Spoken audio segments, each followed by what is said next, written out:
and you start a job and you start making $500 a month. Most teenagers don't stay broke because they don't make money. They stay broke because they spend it too fast. If you fix this habit early enough, you'll be ahead of most people. A lot of people spend money to make it look like they have money, like rental cars, clothes, shoes, jewelry, and stuff like that.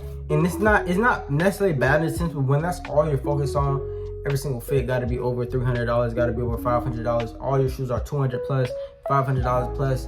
That's just crazy. Don't get me wrong, I got the Wolfgang fries, got the Black Cat 4s, but me personally, I'm not always spending my money on stuff like that. Only time I really spend money is in like March, April, and December. December, Christmas, March and April, March leading up to my birthday, April during my birthday. So other than that, I'm not really spending money, I'm saving. But yes, there's times where you can splurge and spend money on stuff that you like, but overly doing that, just especially when you're doing it for people and not for your personal likings, and that's when it becomes out of hand and you gotta lock in. Which brings us to point number 2, is buying or spending our money on things we don't really need. This really applies to food for me and the people around me. Like, there's food at the crib, but you're still gonna go to McDonald's and probably spend a whole bunch of food, especially on food that's junk, that does nothing for you. For an example for me, one time I went to the mall and I seen a pair of black shoes, and every purchase at the mall is like an impulse purchase. So whenever you see it, you just buy it and you don't really think about it. So impulse buyers and impulse purchases is what's gonna keep us broke, especially as teenagers. Another example is you go into a store, you have a list, only 5 things, and then you come out with like 10 or 20. Like, bro, why couldn't you just stick to the list? When it comes to those impulse purchases, and those purchases are definitely high ticket, wait about 24 hours, 48 hours. That's what I do. I wait about 48 hours, 24 hours, and be like, do I want this still?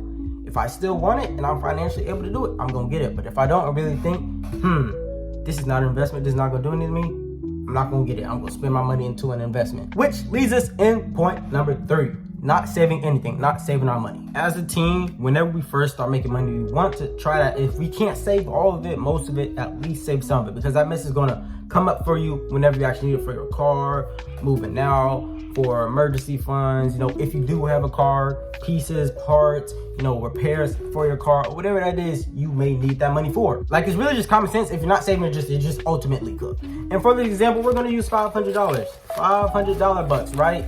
Boom, we're gonna follow the 50, 30, 20 rule. Put it right here.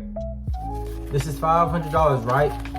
$300 is gonna be for your needs, like bills, subscriptions, just valid needs.